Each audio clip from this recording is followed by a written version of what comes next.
7वी धडा क्रमांक 2 या धड्यामधील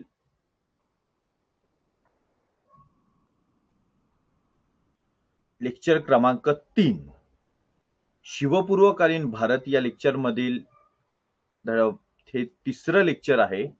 त्याचं शीर्षक आहे मोहम्मद घोरी वर्सेस पृथ्वीराज चौहान. अर्थातच त्या आधीचा आणि नंतरचा थोडासा भाग आपण पाहणारच आहे.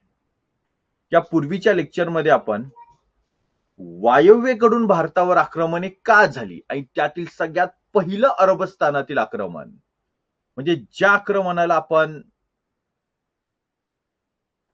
मोहम्मद बिन कासिम याचं आक्रमण म्हणतो, ते आक्रमण कसं झालं आणि त्याचा पुढे शेवट कसा झाला याच्या संदर्भातील माहिती पाहिजे. आज आपण वळणार आहे ते म्हणजे दुसऱ्या आक्रमकाकडे.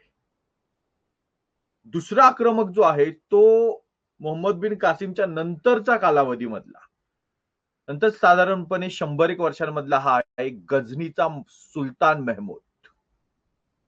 गझनी म्हणजे तो आमिर खानचा पिक्चर आहे ना गझनी, तो असा टक्कल केलेला वगैरे, तो नाही म्हणत आहे आम्ही. त्याचं एक वेड होतं मुलांमध्ये. म्हणजे तो पिक्चर जेव्हा आला होता त्यावेळी सगळी मुलाशी टकली असायची आणि ते त्या पिक्चर मध्ये असे त्या आमिर खान जो ऍक्टर आहे तर त्याला इथे अशी खून होती, तर ती तशी सगळ्यांनी ब्लेडनी खून केलेली म्हणजे वस्त्राने खून केलेली असायची त्या याच्याकडून न्हाव्याकडून आणि अशा पद्धतीने वावरायचे.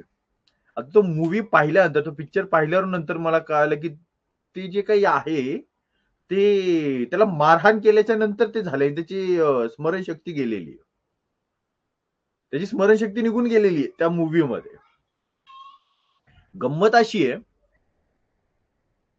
की या गझनीच्या सुलतान मेहमूदची स्मरणशक्ती मात्र खूप चांगली आहे. इसवी सन 971चा याचा जन्म आहे. इसवी सन 1030 मधला याचा मृत्यू आहे. जवळपास 60 वर्षांचं आयुष्य आहे याचं. पण या सगळ्या कालावधीमध्ये आपल्याला भारत नावाच्या देशावर जर आपण हल्ले केले आणि या ठिकाणावरून जर का आपण संपत्ती नेली तर आपल्या जनतेचं खूप चांगल्या पद्धतीने भलं होऊ शकतं, त्यांना खूप पैसा मिळू शकतो. या दृष्टिकोनातून याचा विचार आहे.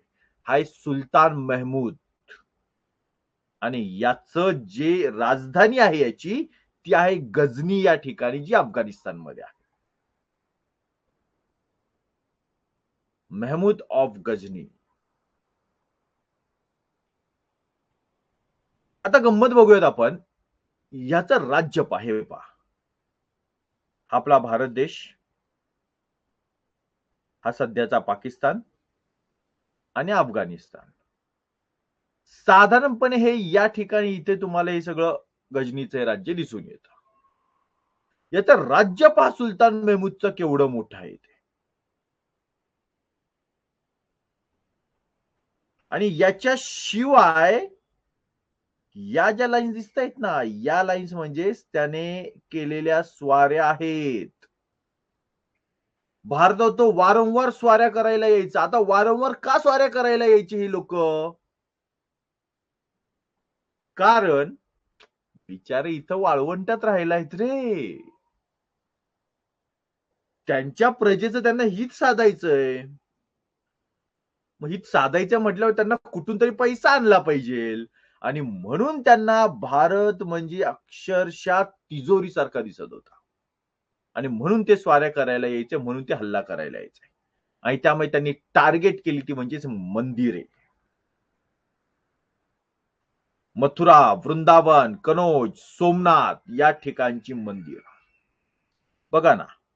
मथुरा श्रीकृष्ण, वृंदावन, मथुरेला कंसाला मारून श्रीकृष्णाने गादी जिंकली होती बरोबर, किंवा जन्मस्थान मथुरा श्रीकृष्णाचं.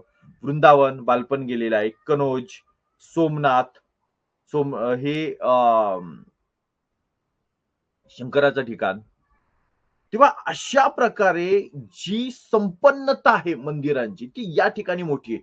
हे पाहिजे मंदिर, हे अरे सोनं कमी वाटेल एवढं लखाकतंय मंदिर. आणि अशा ठिकाणी हल्ले करून यांनी प्रचंड धनदौलत त्याने मिळवली. गझनीच्या मेहमूदने 17 स्वाऱ्या केल्या. 17 वेळा भारतावर तुटून पडला तो. 17 वेळा.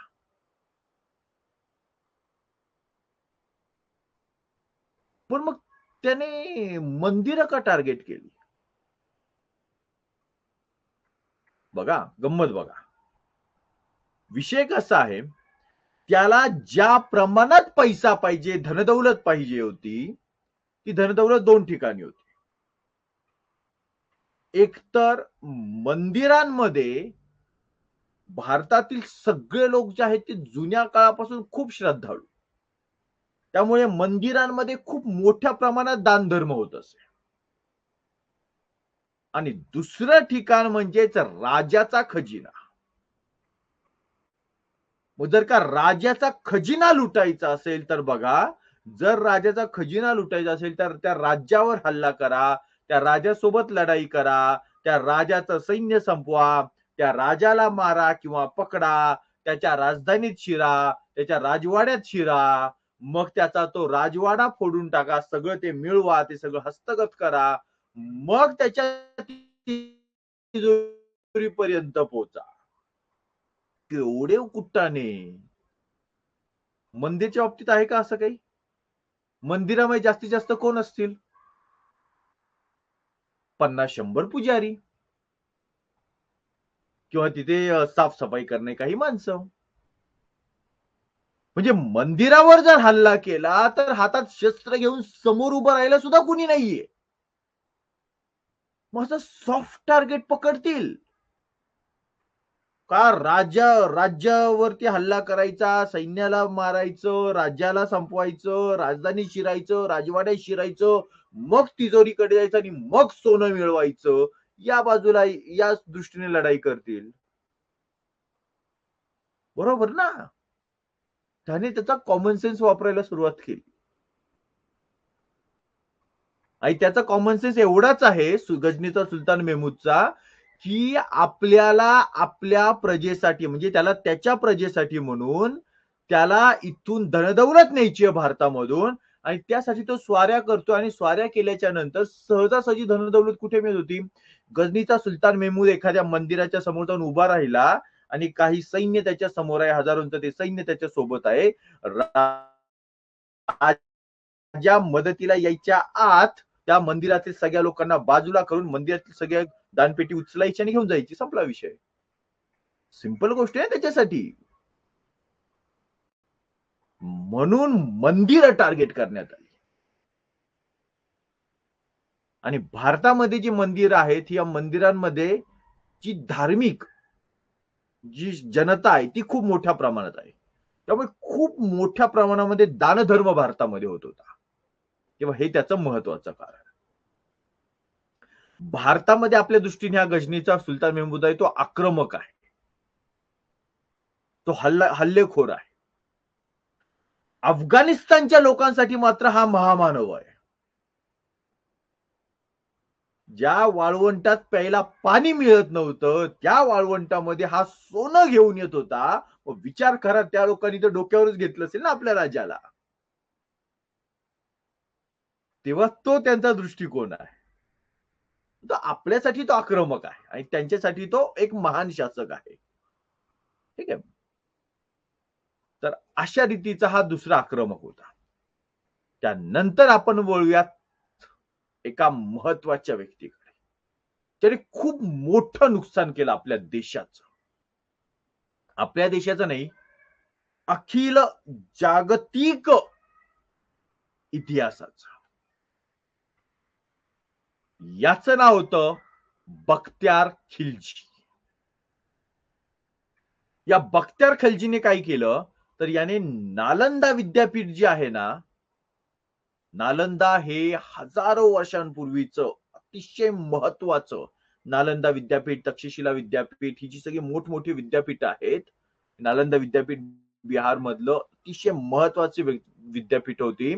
हे नालंदा विद्यापीठ याने आपल्या हल्ल्यामध्ये जाळून टाकलं. आणि ऋग्वेदापासून पुढच्या जवळपास 2000 वर्षांच्या इतिहासामध्ये निर्माण झालेली प्रचंड मोठी साहित्य परंपरा, प्रचंड ग्रंथ, प्रचंड विचार. तेव्हा काही छपाईच्या मशीन नव्हत्या. त्यावेळी लोक हाताने लिहायची आणि एका हाताने लिहिलेली प्रत आहे ती जतन करून ठेवल्याची, जपून ठेवली जायची.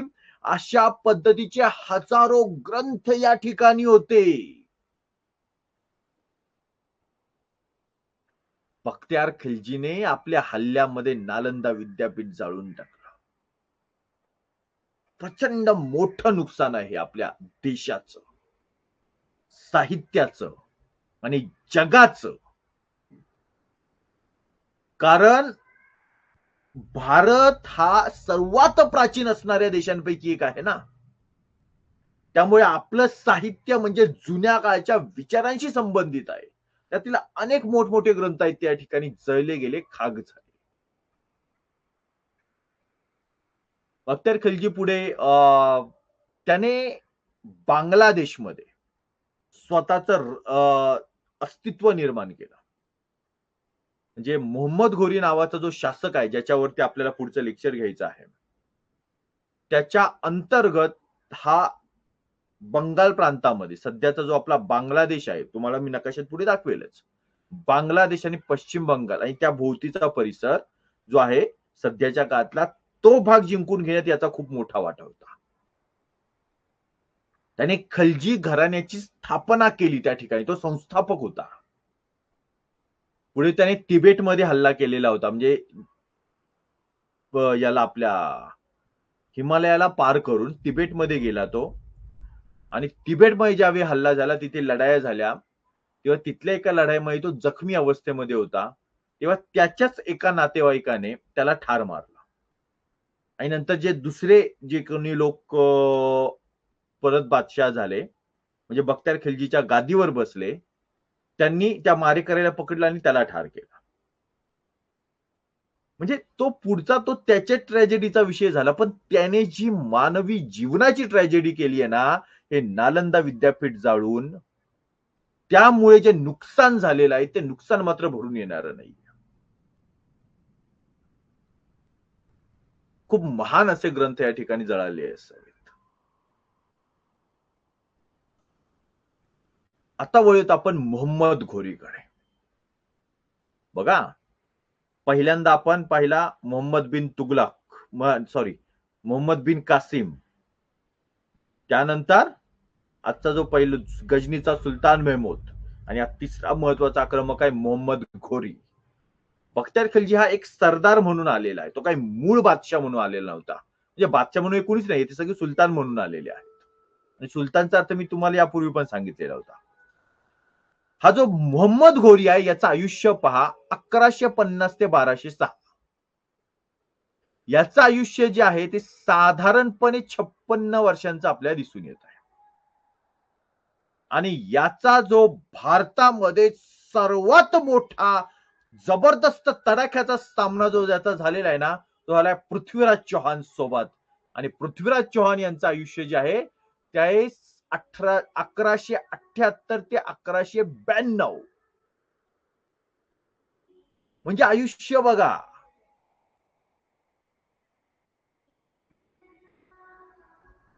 ठीक आहे, कमी आहे. आणि पृथ्वीराज चौहान जे आहेत ना, यांच्यासोबत याचा सामना झालेला आहे. एक जबरदस्त सामना की ज्या सामन्याची दखल भारताच्या मध्ययुगीन इतिहासाच्या आरंभीच्या काळामध्ये घेतली गेलेली. ज्या पद्धतीने आपण प्राचीन भारताचा इतिहास पाहतो आणि त्यामध्ये सिकंदरने हल्ला केला, त्यावेळी राजा पोरस ज्या ठामपणे उभा राहिलेला आहे आणि राजा पोरस याने ज्या पद्धतीने सिकंदर सोबत सामना केलेला आहे, त्या पद्धतीने पृथ्वीराज चौहान यांनी याच्यासोबत सामना केलेला आहे, मोहम्मद घोरी सोबत सामना केलेला आहे. पृथ्वीराज चौहानांचं राज्य हे पहा. अजमेरचा हा मूळचा राजकुमार. आपण पाहिले ना, राजपूत घराण्याचे जे 3 आपण पाहिले वंशज, परमार घराणे, गहाडवाल घराणे आणि चौहान घराणे. सो त्यामधून परमार घराणे फक्त आपण कट करतोय, बाजूला घेतोय, याच्यामध्ये नाहीये. तर गहाडवाल घराणे आणि राजपूत घराणे दोन्ही घराण्यांचा उल्लेख या ठिकाणी येणार आहे, या कथेमध्ये येणार आहे. इथे बघा, अजमेरचा हा राजा, त्याने पुढे दिल्ली सुद्धा जिंकून घेतली. आणि हे जे पिंक कलर तुम्हाला दिसतोय ना, हा एवढा मोठा भाग जो आहे याचा हा राजा आहे. आणि मोहम्मद घोरी हा इकडून अफगाणिस्तान पाकिस्तान करत इथून भारतामध्ये शिरलेला आहे. आणि या ठिकाणी तो हल्ला करतोय. त्याला राज्याचा विस्तार नाही करायचा होता आणि सोबतच त्याला राज्याची संपत्ती सुद्धा हवी होती. आणि त्यामध्ये त्याने जो हल्ला करणार होता तेव्हा त्याच्या मदतीला, खरं तर पृथ्वीराज चौहानच्या बाबतीतला इतिहास जो आहे तो मी तुमच्यासमोर मांडतोय. त्यांच्या मदतीला गाहडवाल घराण्याचा राजा जयचंद येणं आवश्यक होतं. हे पहा, या ठिकाणी इथे हे राज्य जे आहे ना, हा भाग, या ठिकाणी राजा जयचंदाचं राज्य आहे, गाहडवाल घराण्याचं. पण तो नाही आला मदतीला. त्याच्या मागचं कारण काय ते मी तुम्हाला सांगतो. ते कारण आहे संयोगिता. झालं काय, राजा जयचंद याला एक मुलगी होती, तिचं नाव होतं संयोगिता. आणि संयोगिताची अशी इच्छा होती की शेजारी असणारं जे हे घराणं आहे, चौहान घराणे, त्या घराण्याचा राजपुत्र आणि नवीन राजा, राजपूत राजा पृथ्वीराज चौहान याच्यासोबत आपला विवाह झाला पाहिजे.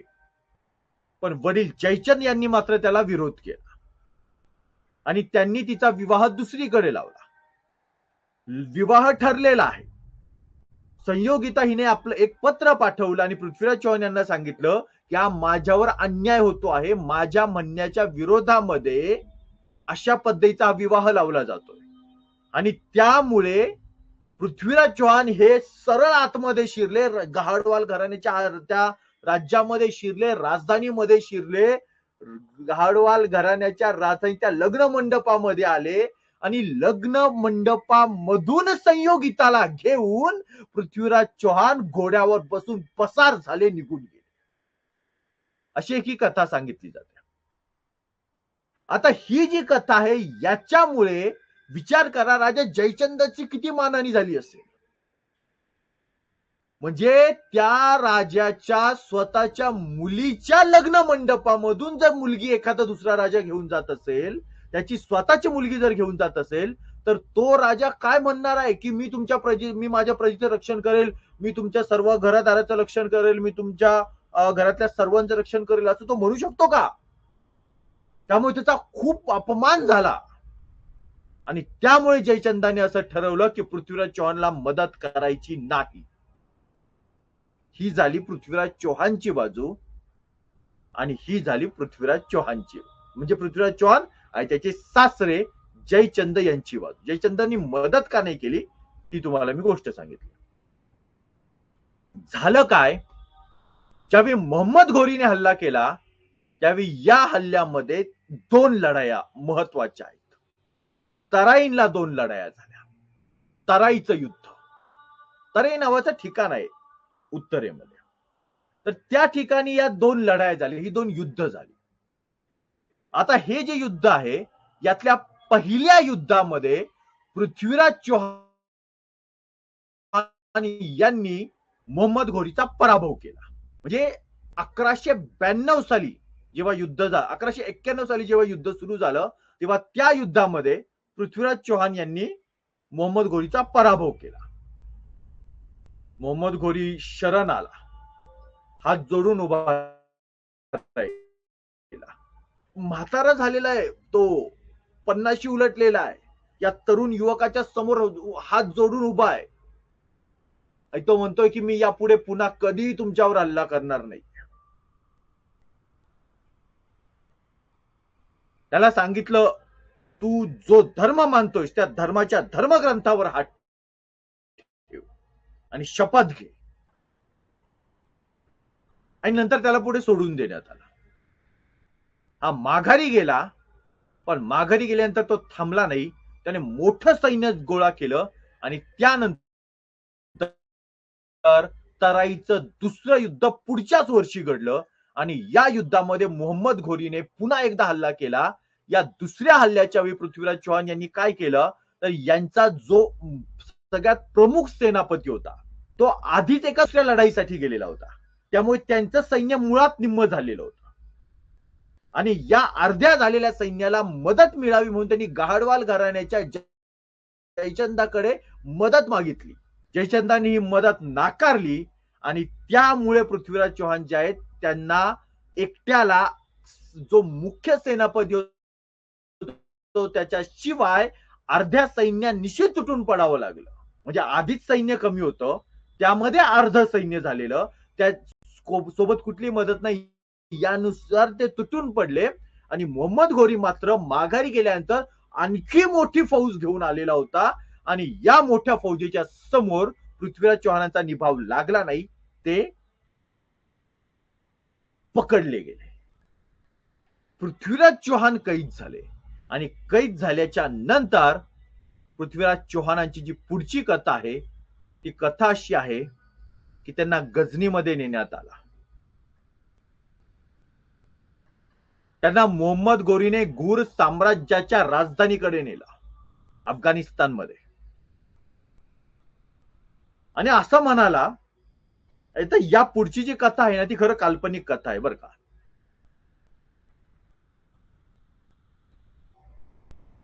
पण ती कथा तुम्हाला सांगितली पाहिजे. म्हणजे एखादी दंतकथा असू शकते, एखादी काल्पनिक कथा असू शकते, आपला आत्मविश्वास वाढवण्यासाठी म्हणून ती कथा तयार केली जाते. मुळात पृथ्वीराज चौहान यांचं निधन जे आहे ते 1194 सालचं आहे आणि मोहम्मद घोरी याचं निधन जे आहे ते 1206 सालचं आहे. म्हणजे पृथ्वीराज चौहान यांच्या निधनाच्या नंतर जवळपास 12 वर्षांनी तो मरण पावलेला आहे, मोहम्मद घोरी. पण जी कथा आहे ती मी आता तुमच्या समोर मांडतो. पृथ्वीराज चौहान यांचे डोळे फोडले गेले. मोहम्मद घोरी असं म्हणाला की मी असं ऐकून आहे की पृथ्वीराज चौहानला शब्दभेदी बाणांची कला उगत आहे. शब्दभेदी बाण याचा अर्थ शब्द ऐकून, आवाज ऐकून ते बाण बरोबर मारू शकतात. डोळ्यावर पट्टी काय बांधायची, डायरेक्ट डोळे फोडून टाका. आणि अशा पद्धतीने त्यांचे डोळे फोडले गेले. त्यांचा एक मित्र सोबत होता त्यांच्या. ज्या पद्धतीने छत्रपती संभाजी महाराजांच्या सोबत कवी कलश होते त्या पद्धतीने त्यांच्याही सोबत त्यांचे मित्र होते. त्या ठिकाणी पृथ्वीराज चौहान यांचे डोळे फोडले गेले आणि त्यानंतर पुढे त्यांना दरबारामध्ये आणण्यात आला. सुलतान गादीवर बसलेला आहे मोहम्मद घोरी. आजूबाजूला सगळं सैन्य आहे, प्रजा आहे, सरदार आहे. बरोबर मैदानाच्या मधोमध त्यांना उभं केलेलं आहे. आणि पृथ्वीराज चौहान यांच्या हातात एक धनुष्य दिला गेला आणि सोबत त्यांच्या पाठीवरती एक भाता ठेवण्यात आला. त्या भात्यामध्ये 3 बाण ठेवले गेले आणि सांगण्यात आलं, तुमच्या शब्दभेदी बाणांचा जो इतिहास आहे तो आम्हाला तपासायचा आहे, हे खरं आहे का ते आम्हाला पाहायचं आहे. आणि त्यासाठी म्हणून पहिल्यांदा एक पक्षी हवेमध्ये उडवला गेला. पक्षी जसा उडायला लागला त्याचा आवाज सुरू झाला. या पृथ्वीराज चौहानने आवाज ऐकला, भात्यातला बाण काढला, धनुष्याला लावला, प्रत्येकाच्या तांडीत आवाजाचा वेध घेता सरकन बाण सोडला, सपकन त्या पक्षामध्ये लागला, ठाडकन पक्षी खाली कोसळला. वाह, सगळा दरबार शांत. सगळे अचंबित आकर्षित होऊन पाहतायत. त्यातल्या कोणीतरी विचार केला, ठीक आहे पक्षाचा आवाज आला असेल, हरकत नाही.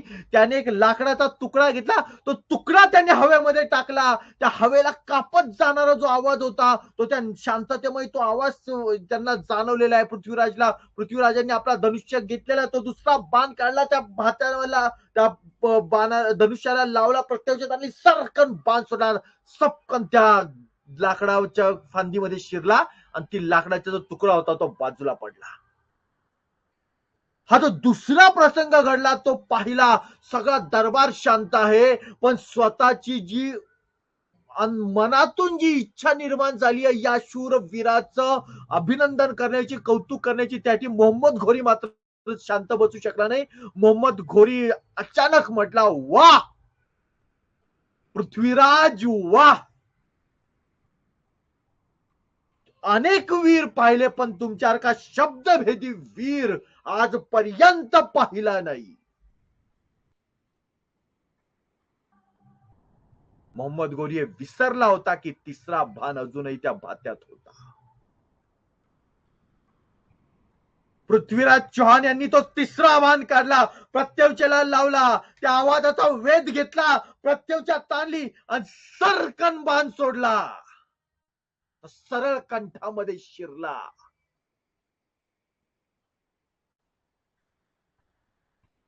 मोहम्मद घोरी धाडकन खाली कोसळला आणि पायऱ्यावरून गडगडत गडगडत खाली आला. त्या पृथ्वीराज चौहानच्या पायांशी त्याचं डोकं येऊन पडले.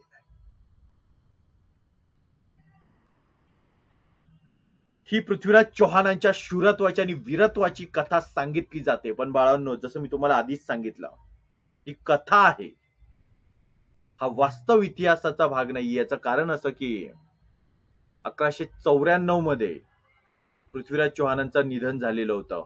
त्याच ठिकाणी त्या बादशाहकडून त्यांना त्रास देऊन ठार मारण्यात आलं आणि त्यानंतर तो 12 वर्ष जिवंत होता. पुढच्या कालावधीमध्ये त्याने या मोहम्मद घोरी नंतर राजा जयचंदावर हल्ला केला. हे बा, हे तराईन तो इकडून आलेला होता, लाहोर, बठिंडा म्हणजे सध्याचं पंजाब मधील ठिकाण, हे पाकिस्तान मधील ठिकाण, आणि पुढे तराईन. इथे त्याने पृथ्वीराजला संपवलं, पृथ्वीराजचं राज्य जिंकलं आणि त्यानंतर तो तसाच पुढे निघाला आणि राजा जयचंदाचं राज्य सुद्धा त्याने संपवलं आणि गाहडवालचा राजा जो जयचंद आहे त्याला 1194 मध्ये त्याने ठार मारलं.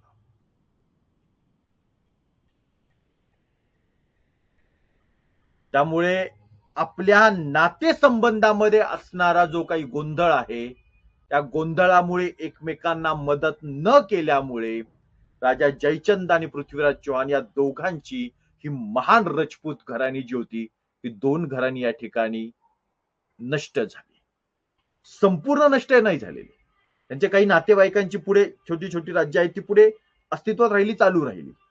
पण मूळ जो दरारा होता, जो दबाव होता बाकीच्या सगळ्या ठिकाणी, तो त्यांचा आब होता, तो मात्र त्या ठिकाणी टिकला नाही. आणि मोहम्मद घोरी याचं साम्राज्य त्याच्या आयुष्याच्या अखेरपर्यंत पहा कुठपर्यंत पोहोचलेला आहे. इथला तो गजनीवरून निघालेला आहे आणि त्याचं साम्राज्य पहा, हा सगळा मध्य आशिया वगैरे इकडचा भाग तर सोडून द्या, भारतामध्ये या सध्याचा संपूर्ण पाकिस्तान हा दिल्ली, अजमेर म्हणजेच हे सगळं राज्य मोहम्मद घोरीने जिंकलेलं आहे. पृथ्वीराज चौहान यांचं, त्यानंतर गहाडवाल घराण्याचं राज्य आहे तेही जिंकून घेतलेलं आहे, नंतर बनारसचं ठिकाण जिंकलेलं आहे. तसंच याचं राज्य आपण म्हटलं बख्तियार खलजी, त्याच्या हाताखाली हे सगळा पुढचा भाग दिलेला आहे. आणि सध्याचा हा बांगलादेश, हे बघा भूटानचं राज्य, इकडे बघा नेपाळ मधला परिसर मोठ्या प्रमाणातला, अशा पद्धतीने हा सगळा भाग जिंकत तो इथे समुद्रापर्यंत येऊन पोहोचला आहे, बंगालच्या उपसागरापर्यंत येऊन पोहोचलेला आहे. अशा रीतीने उत्तर भारताचा खूप मोठा भाग हा घोरीने स्वतःच्या ताब्यात घेतलेला आहे.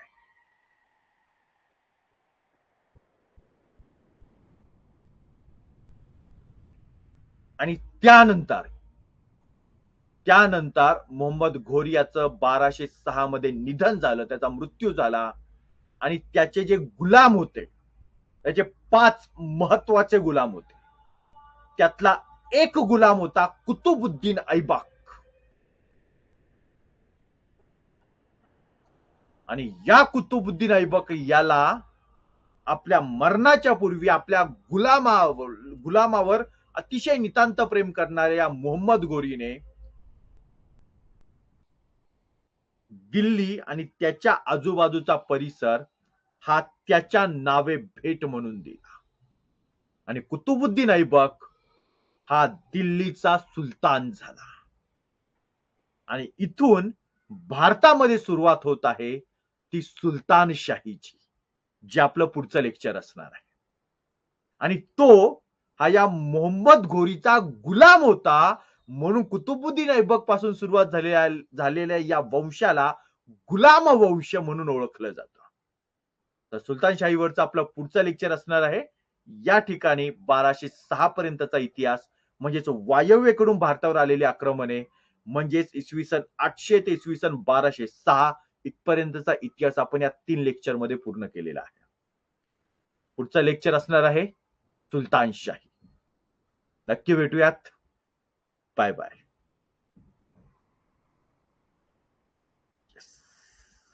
आज थोडी आपण वेळ बदललेली होती.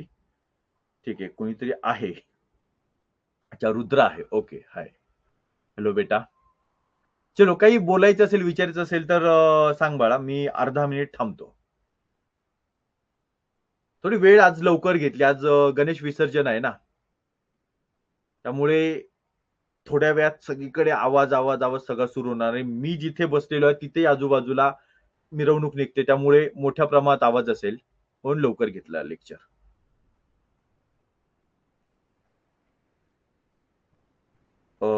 नाही सर, काही नाही. ओके, ठीक आहे, चालेल, हरकत नाही. चालेल, थांबूयात मग आपण. महत्वाची गोष्ट, उद्याचं जे लेक्चर होईल, रुद्रा, कुणी आलं नाही आलं, तू मात्र तुझं अध्ययन जे आहे ते चालू ठेवायचंस. ठीक आहे. अजून कोणीतरी आहे खरं तर, पण काही उत्तर देत नाहीये. ठीक आहे, चालेल. चलो, हरकत नाही. Bye bye.